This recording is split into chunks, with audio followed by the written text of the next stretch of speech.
This week on The Wheelhouse. The 2023 legislative session. And a little later, Supreme Court decisions.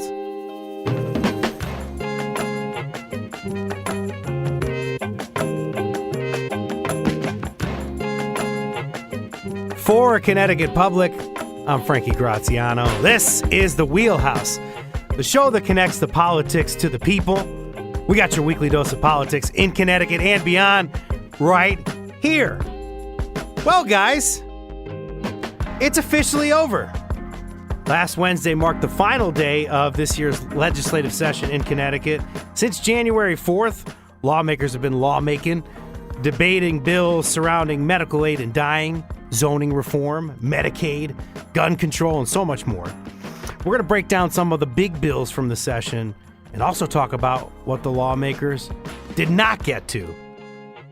And this is going to be a great conversation. Not only do I have the great Christine Stewart of CT News Junkie on the phone today. Hello, Christine. How are you this morning? I'm well. Good to talk to you this morning. To my left, and then right across from me, first of all, to my left, I have Jaden Edison from the Connecticut Mirror. Good morning, Jaden. Good morning. Thanks for having me.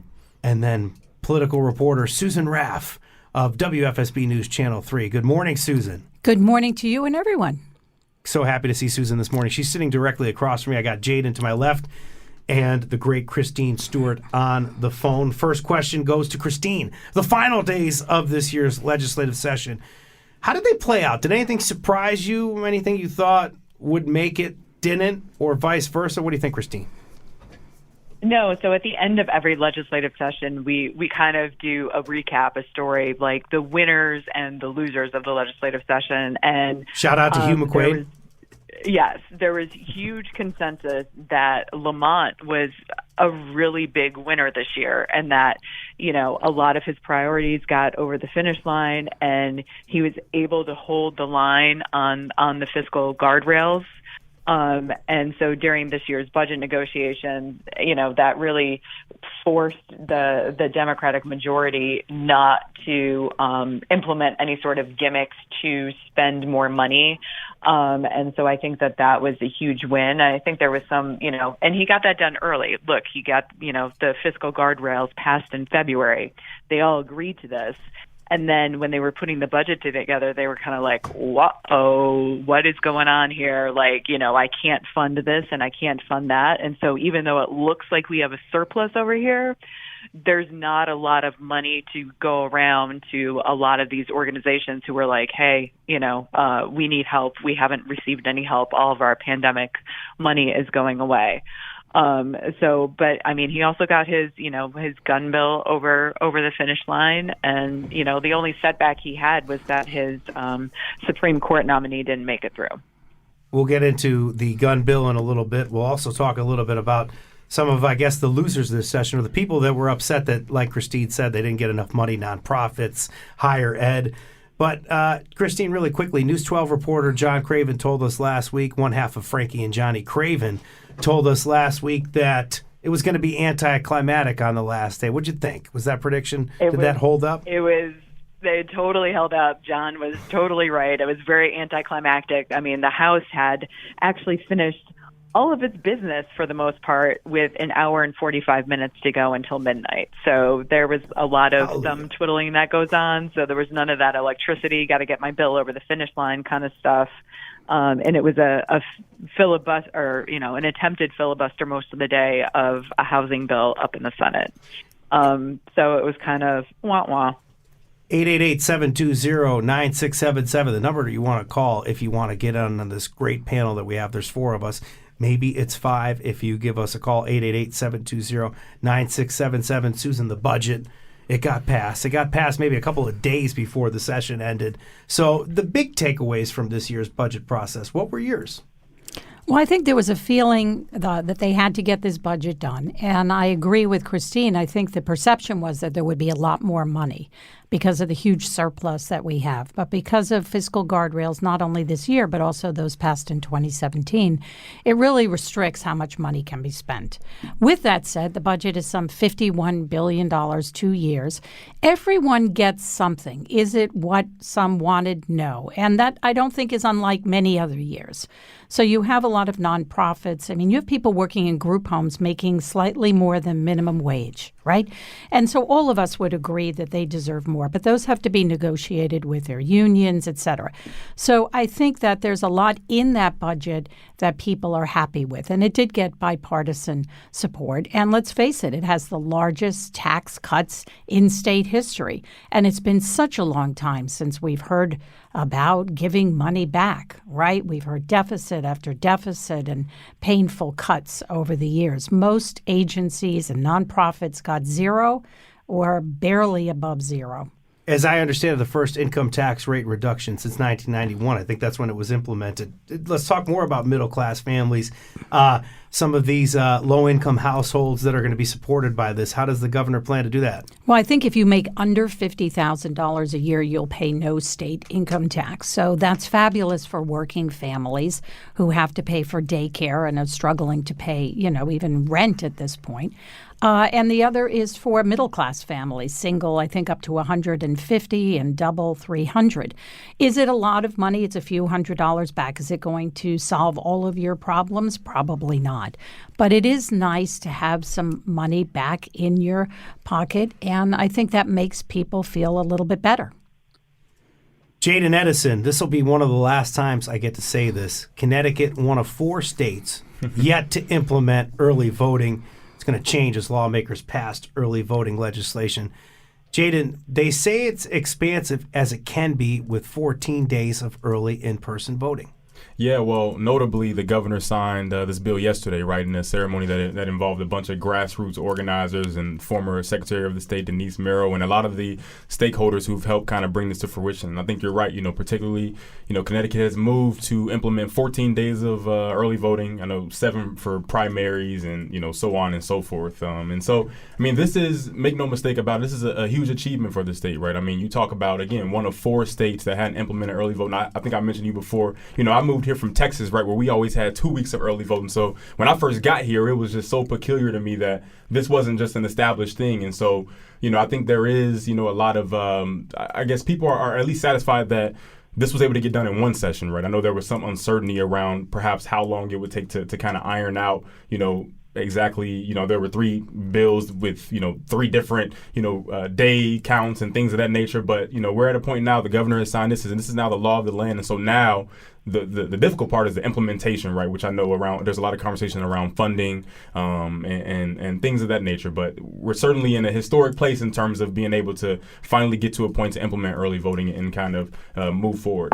Well, Connecticut really is the land of steady habits. We had to have a constitutional amendment to do this. So, it wasn't as if lawmakers could just, go with early voting, even though a majority of the people wanted. So, and I think it had to go a couple of times, and there's certain dynamics of how much it has to pass. And so, it's strange for people coming in from other states to say, well, you don't have any form of early voting. Most states do. We were one of a handful that had none. Tennessee. Yeah.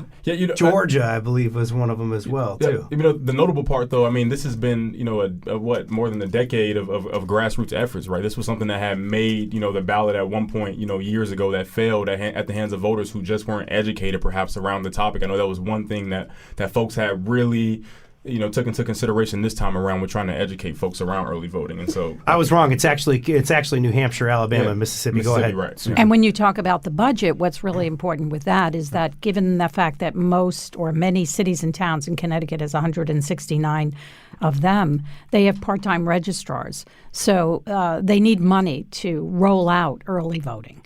And there was some money in the budget, and that is something that's going to have to be addressed next year because it really isn't enough, some say, to keep this going because they have to hire more people if they're going to have voting 2 weeks before a general election. Mm-hmm. Something like $4 million. And then just, Jaden, really quickly, how much is – actually, we have Christine on the phone. Go ahead, Christine. Jump in. No, I was just going to say that the budget really doesn't even include enough money to upgrade our voting machines, which are out of date and need to be upgraded because you can't even find parts for them anymore. They're not sold on the market. And so there has to be some sort of money to actually vote. $4 million, I think, in the budget, Jaden. And you talked to Stephanie Thomas recently. What's she saying about this? Is she okay maybe with waiting for some more money next year? So it's a little north of $3 million. And, the interesting part, right, is in talking to her and also lawmakers, too. I think there's a general consensus and at least some sort of, comfort with knowing that there's at least one legislative session prior to the full implementation of early voting. And so I know, speaking with Secretary Thomas, I know she was a little disappointed that, with the lack of funding, particularly, obviously around, early voting, but it seems like lawmakers, we heard it from the House Speaker and Majority Leader, also the Minority Leader too, just this general understanding that they're able to come back and come back to the table next year in February to sort of iron out, a lot of the things they need to do in order to make sure that they can, run full speed and getting this thing implemented in a smooth and efficient manner. If you listen to the briefings Democratic leaders in the State House had in the final days of the legislative session, like I did, you'd hear Jaden Edison asking Matt Ritter, who's the Speaker of the House, and then, of course, the Majority Leader, Jason Rojas, asking them if they would codify the Voting Rights Act into law in Connecticut. Did they, Jaden? They did. This is a pretty big bill, right? I mean, well, let's just, for clarification, right? So the John R. Lewis Voting Rights Act of Connecticut, as it's dubbed, is pretty much mirrors, the landmark federal 1965 Voting Rights Act, right, which we know, was monumental in protecting historically disenfranchised communities from discrimination at the ballot box. And so largely what this bill does, and it's included in the budget, right? It has a fiscal note. So it passed through the Senate. It didn't go to the House floor, but it was approved via the budget, which the governor signed recently. And yes, it codifies, a lot of those same protections. Particularly, it looks at pre-clearance, right? Towns with a history of discrimination or who have certain demographics, right, will be subject to pre-clearance, right, which means that, any changes to election-related policies, will have to go through approval from, the Secretary of the State or a Superior Court in their jurisdiction. It also, includes protections for people who don't primarily speak English, right? So this is a very exhaustive and robust legislation that was really pushed by the NAACP Legal Defense Fund, and yes, it'll go into effect in July and be fully implemented by the start of next year. 888-720-9677, the number to call if you want to participate on this discussion. I'm going to ask right now our colleagues that are joining me, Jaden Edison, Susan Raff, and Christine Stewart, to tighten up those earbuds or whatever they got to do to hear this. We got a call from a friend in Madison. Arthur, go ahead. What's your question this morning? You're on the Wheelhouse. Thanks for taking my call. I'd really like to know whatever happened to the medical aid and dying bill. I know it didn't pass. I don't know how far it went along, and if someone could enlighten me, I'd appreciate that. Good morning, Arthur. Thank you for calling in. It didn't go the way that some would want it. I don't know how many times, and Christine probably knows this as well, it's come up almost every legislative session. And it is a very sensitive issue, and I think some polls show that a majority of people want it because I interviewed a woman who was very out front about it, and she ended up passing away, and people want that choice. But there's a lot of pushback from religious organizations and also from those who are disabled, who are worried that it might be used against them in the case that someone wants to end their lives. It's a tough situation. I don't think a lot of states have it. I think it's a handful. But it is something that people feel is very sensitive and controversial in Connecticut. I'm not sure it will ever pass. Do you? It's asking you, Christine. Susan's asking you, Christine. Or Arthur. So this is the second year that it made it through the Public Health Committee, and then it died in the Judiciary Committee. So while they feel like they had made progress, it was a new legislature, so they thought they would try it out again. This bill is probably not going to come back next year unless they know they have the votes, because it's the same legislative makeup. So this is an emotional public policy issue that doesn't fall along party lines. So it's really hard unless you ask and talk to each person on those various committees exactly where they stand, whether we'll know if it has a chance of passing. And Connecticut's law the proposal was pretty strict, right? It made it so that you would have to administer whatever that cocktail was. And so that was it. We're going to be back. We have to take a quick break on the Wheelhouse, but we're going to talk about that housing crisis and efforts to stop exclusionary zoning in Connecticut. A lot of people not happy with how the session panned out on the affordable housing crisis.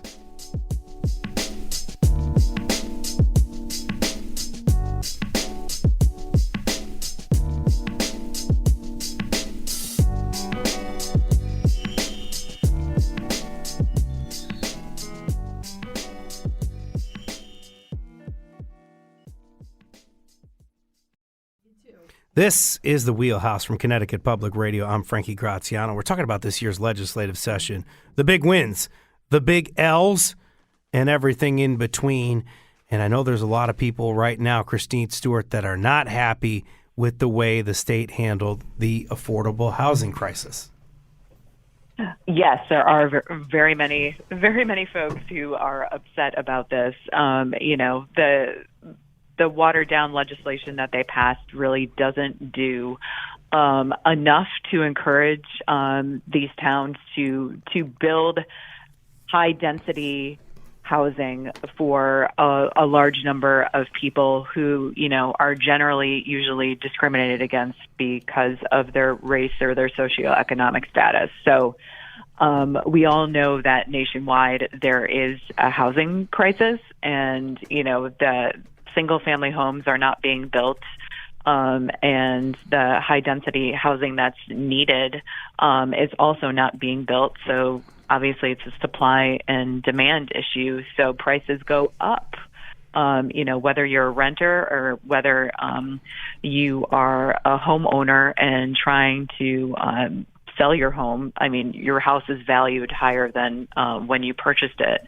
But I think the average right now for people who are selling their homes is 17 to 20 bids on a home, because there's only 3,000 1 to 4 family units available for sale in Connecticut at the moment. And back in 2017, there were 17,000. So there really is an inventory issue, and obviously the inventory issue puts a lot of pressure on the cost issue and the ability to afford housing. And what's the bigger thing here? Like, I understand there's obviously going to be a lot of people that are lawmakers in maybe Fairfield County that are happy about this. Why is this not happening? Christine, what about you? How were they not able to get this done? They wanted to do Work, Live, Ride, which was a proposal that would have gotten more housing, or try to help some workers get a nice place to live that's close to their job. That didn't get through. I understand there's some money in the budget for affordable housing, but nothing meaningful getting done, and a lot of lawmakers left kind of scratching their head and talking about it sort of openly in public. I don't know. What do you think, Christine? Why didn't it happen? It didn't happen. And, the majority leader, Jason Rojas, admitted towards the end of the legislative, he's like, I gutted my own bill. This was my bill, and I absolutely gutted it in order to get something across the finish line, not that something really did anything. So I think that there's a lot of lawmakers who are disappointed with this, but then there's also Connecticut is very much about local control. And so, municipalities didn't want the state to tell them how much housing inventory they could build. And also, you look at some of these other communities, and there isn't, like more of the rural communities, there isn't the public water and sewer that's even available in order to build some of these complexes. Asked what it would take to get something done on affordable housing and exclusionary zoning, Democratic Majority Leader in the House, Jason Rojas, said, quote, "Unfortunately, I don't know. A worse crisis? I don't know. It'll take the people of the Connecticut to demand that we do something on it. And then Matt Ritter, who's the Speaker of the House, offered, I think employers can do something about it too. How you feeling about lawmakers' efforts this year? You can join the conversation, 888-720-9677. Susan Raff, we have a couple of things I want to ask you about. But first, gun legislation and some reform, maybe the most sweeping changes since we saw the shooting in 2012 in Connecticut. 2014. Yeah, 2012 in Connecticut, the Sandy Hook school shooting. It is the most sweeping. And there are a number of proposals, and they were supported on a bipartisan basis. And to keep in mind, none of these bills that passed, or one big bill, take away weapons. It basically regulates them. One of the more controversial was that you could only purchase 3 weapons, guns, firearms a month. Some people think that's quite reasonable. There were people who didn't. One of the proposals that was taken out was that you had to be 21 to buy a long gun. That was definitely an issue for people in rural communities. I know Senator Kathy Austin said she couldn't support that. But it also closes the loophole on some of the assault weapons. Connecticut has been a leader in gun safety laws. We haven't had really a mass shooting since Sandy Hook. And I think that's the big reason why President Biden is coming here on Friday to be part of a major gun safety summit at the University of Hartford. Biden spent quite a bit of time in Connecticut on some of the laws that had passed. And I think by and large, people are fed up with mass shootings. And they're very concerned about what's been going on, and they want something done. Now, some would say, are you doing something just for the sake of doing it?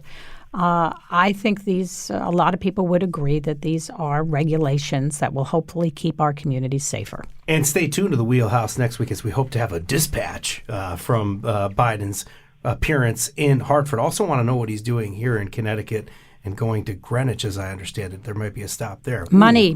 He wants money. We'll talk about that. And no one ever goes. They all go to Greenwich because they have to get money. The 2 capitals of Connecticut, one happens to be Greenwich, one happens to be Hartford, and I spoiled it. The other one is Greenwich.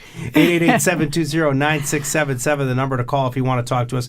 Jaden, let's talk about criminal justice. Yep. Criminal justice efforts this year. They also involved some efforts to have body scanners rather than these really intense pat-downs of people that are incarcerated in Connecticut, and also some efforts to change juvenile justice reform in Connecticut. What do you think? What do we see from criminal justice this session? Yeah, very fascinating. A number of bills that have been surfacing around or been around the legislature the last couple of years, right? Particularly, the deeming of any, admission or confession inadmissible in court if it was obtained through, quote, deceptive or coercive, deceptive tactics, right? And particularly that includes lying to minors, in the interrogation room. And so that's one thing, that got passed. In addition, the broadening of parole eligibility, right, for people serving long sentences. Yeah, let's get into that. Yeah, essentially what this bill does particularly is for people serving long sentences for crimes they committed before turning 21, this broadens eligibility for those folks currently, or the law prior, I guess, would have been 18. And so this increases that age from 18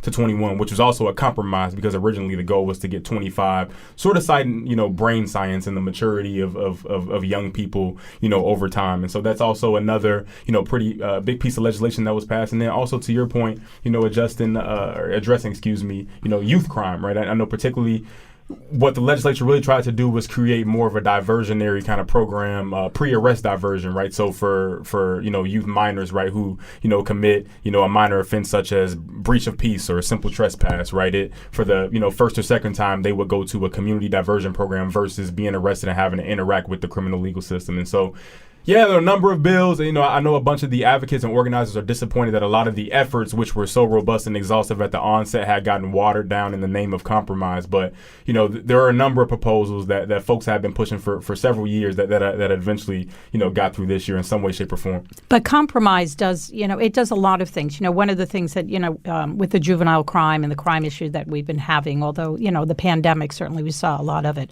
But during the gun debate conversations, Republicans were very adamant about having more consequences for repeat offenders, and that's something that a lot of people in communities. So there was compromise there. And I think that helped get those proposals over the finish line.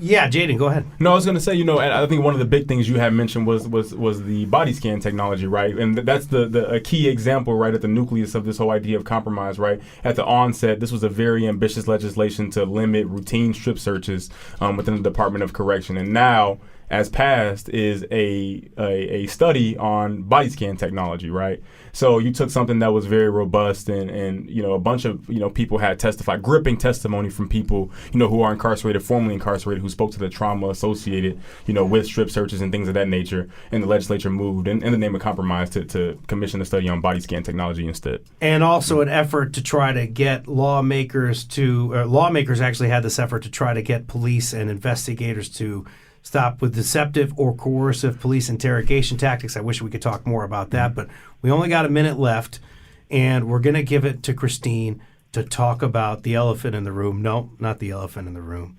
The bear in the room. Go ahead. Give us something on bears here in the last 30 or 40 seconds, Christine. Oh, boy. Bears actually boiled down to the last minute. So they did pass legislation that doesn't allow for a bear hunt, but does allow for there to be, for you to take extreme action and self-defense of yourself or a loved one or livestock if a bear is attacking. And there's also some consequences in there for people who are not bear aware and who may leave birdseed out or leave a food source out unknowingly for the bears to be attracted to. So to try to counter some of these human bear interactions. Christine Stewart of CT News Junkie, thank you for joining us on the phone this morning. Jaden Edison, Justice Reporter, Connecticut Mirror, thank you so much for coming by and joining me to my left and across from me, Susan Raff, who I love to see. Thank you so much for coming here. WFSB News Channel 3. Thank you, and good morning. I thought we had a good conversation this morning. I thought we did. It could have been more expansive. I'm sorry we didn't get to more topics. Please listen to The Wheelhouse, 888-720-WNPR, 888-720-9677. If you want to give us a call to talk about decisions that could come from the Supreme Court of the United States. This is The Wheelhouse from Connecticut Public Radio. I'm Frankie Graziano. June's a busy month for the Supreme Court of the United States. SCOTUS season. Over the next few weeks, the court will issue opinions on some major cases dealing with everything from affirmative action to student loan debt. And here to give us a preview, I'm excited for this conversation, here to give you a preview of what to expect is Tobias Barrington Wolf, the Jefferson Barnes Fordham Professor of Law at University of Pennsylvania's Law School. Good morning, Tobias.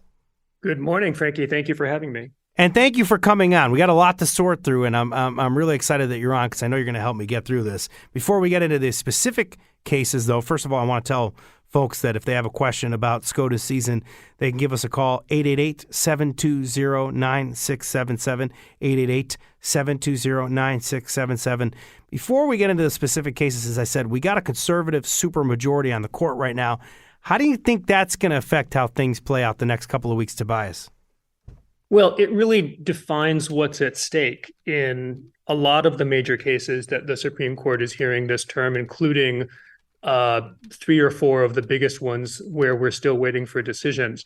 These are cases that are important on their own terms because of what's at stake, but they're also important because frequently litigants are taking the opportunity of this conservative supermajority on the court to ask the Supreme Court to overrule a lot of its established precedents. And so we see lawyers in front of the court having to do 2 things at once. They're both having to argue these important issues under the court's established precedents and also argue against efforts by their opponents to convince the court to simply overrule some of their established precedents.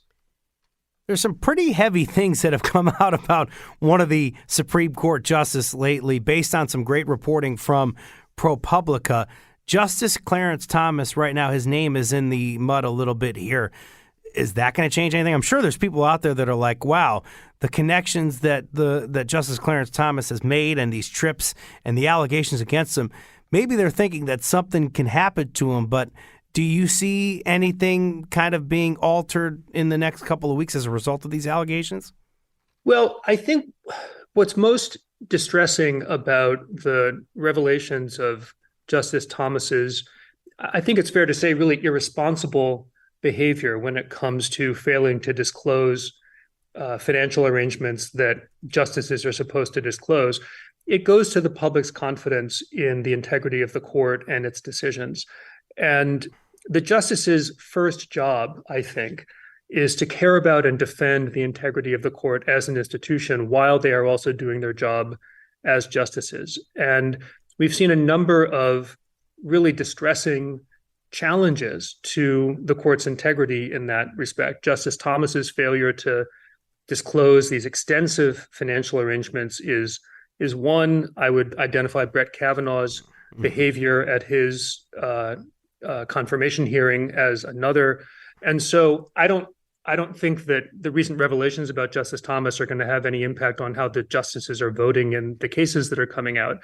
But it may contribute to some challenges when it comes to people accepting the decisions of the court as having judicial integrity. And I think that's a shame. I think it's a real institutional harm. I want to zoom in, I guess, even more on this because I think this is such an important conversation to have now that we're talking about public trust and confidence. There's never been, I think that a potential punishment for something that Clarence Thomas is being accused of here would be like an impeachment, but that hasn't happened before, correct? A Supreme Court justice has never been removed from the court through impeachment. That's right. There has been a single instance of a Supreme Court justice being impeached, Justice Chase in the early 19th century. And that impeachment resulted in an acquittal or a failure by the Senate to convict. And that was an impeachment that involved a justice of the Supreme Court who was quite arguably engaged in some pretty partisan political activities from the bench. And the refusal or the decision by the Senate in that case not to remove really established a norm that impeachment of Supreme Court justices should be, at the very least, considered a last resort. And as a consequence of that, there's been a sense that the Supreme Court should be able to police itself when it comes to ethics matters. And as one point of comparison, this gets talked about a lot in conjunction with Justice Thomas, and I think properly so. In the early part of the 1970s, Justice Abe Fortas, who was a very close ally and associate of President Lyndon Johnson, wound up resigning from the court as a consequence of a combination of some political activities he was engaged in with the Johnson administration and some questionable financial arrangements that he had. And when those came to light, basically, I think the Chief Justice placed pressure on Abe Fortas and said, look, you're harming the institution of the court. It's time for you to go. And he stepped down quite famously. And part of what Chief Justice Roberts and others have said in responding to these accusations about Justice Thomas's financial improprieties, at least improprieties when it comes to failure to disclose these extensive financial arrangements, is, you can trust the court to police itself. And we have a long history of trusting the court to police itself. And that's one of the things that the public, I think, and a lot of observers of the court are now questioning a bit more actively. We've talked about how people may accept these decisions as they come. Let's talk about the actual cases. And last week, the Supreme Court issuing a pretty big decision. We've already had one key decision here, preserving a key part of the voting rights of 1965 in Merrill v. Milligan. Can you tell us why this case is important, Tobias? Yeah, it's a funny ruling to describe when discussing its importance, because what's important about it is that the court did not do something radical. Section 2 of the Voting Rights Act is this very important provision that allows challenges to electoral and voting practices that have the effect of disadvantaging voters based on race. And as a practical matter in the United States, that often means, not always, but often means practices that are disadvantaging African American voters. And there's a very long and established body of jurisprudence that stretches back half a century or more. And in particular, the discriminatory effect idea stretches back to an important reaffirmation of that commitment by Congress in the 1980s. very well-established doctrine. And this was a case involving Alabama and a redistricting in Alabama that was alleged to have resulted in making Black voters in Alabama have less political power than they ought to, and being targeted at disempowering Black voters in Alabama. And the lower federal courts found that this was an easy case under the court's established precedents. And in essence, what Alabama did was to come up and say, we want you to overrule your established precedents. We want you to get rid of all of these tools under the Voting Rights Act that allow challenges to redistricting of congressional districts based on this disparate impact, this discriminatory impact on Black voters. And the justices refused to overrule their earlier precedents by a narrow 5-4 vote. That was a victory for voting rights advocates, but it was a victory that just preserved the status quo. And it's a sign of the moment that we're in the court's history when it's a big deal and big news that the court doesn't overrule some of its earlier precedents, as was the case here. I like that characterization, a funny ruling in that sense. And crisis, I guess, averted because the other concern there is the further weakening of this Voting Rights Act of 1965, because we talked about the provision struck about a decade ago that controlled which state and local governments were subject to federal clearance before changing their voting law. So, yes. That's exactly right. And that was a decision written by Chief Justice Roberts. And for what it's worth, one difference which the chief emphasized in last week's case is that earlier ruling was a constitutional ruling. It was a ruling that essentially said, we're no longer convinced that Section 5 of the 14th Amendment, these pre-clearance requirements, is necessary and therefore no longer justified under the Constitution. And this intrusion of state sovereignty, essentially, the court held, was no longer justified. And we've, of course, seen a massive proliferation of voting suppression policies in the years since that really give the lie to that conclusion by the court. This was a case that was about statutory precedent. It was about interpreting how Section 2 of the Voting Rights Act applies and what standard it entails. And the majority rested, at least in part, its willingness to adhere to its old precedents on the idea that statutory precedent, statutory stare decisis, is stronger because if the court gets something wrong, Congress can simply tell them that they got it wrong and fix it. The big question here and why people care about it is you're saying we're preserving the status quo. Is there any thought here that we could finally end racial gerrymandering with the fact that this was kind of this lawsuit from Alabama here was pushed aside? What do you think? Well, I am hopeful that Section 2 of the Voting Rights Act will be an important tool going forward in combating these kinds of efforts to disenfranchise non-white voters. I am. Historically, Section 2 is a tool that's been used only infrequently in congressional gerrymandering cases. That's actually a point that the court emphasized in its own opinion. But now that it is one of the primary tools left under the Voting Rights Act, and now that its availability has been quite strongly reaffirmed by the court, I think that voting rights advocates are going to start making use of that tool even more actively. And I am somewhat optimistic that we will see a bit of a limitation placed on these efforts to use gerrymandering to disenfranchise Black voters. Just a few minutes left here. I want to talk about affirmative action and why affirmative action programs at the University of North Carolina, Harvard University, why are those before the court, Tobias? Well, this is another instance of the court being asked to revisit some of its old precedents. So for the last 45 years or thereabouts, the Supreme Court has allowed a narrow pathway for universities to take into account race as one factor among many factors that get placed into a kind of holistic review of their applicants in deciding how to craft and put together their student bodies. And that's been a very important tool in making sure that historically disenfranchised communities in the United States have some kind of pathway into higher education that is commensurate with their position in society. and that universities enjoy the benefit of a student body that reflects a broad array of perspectives, a broad array of individual histories, which has massive and important educational benefits.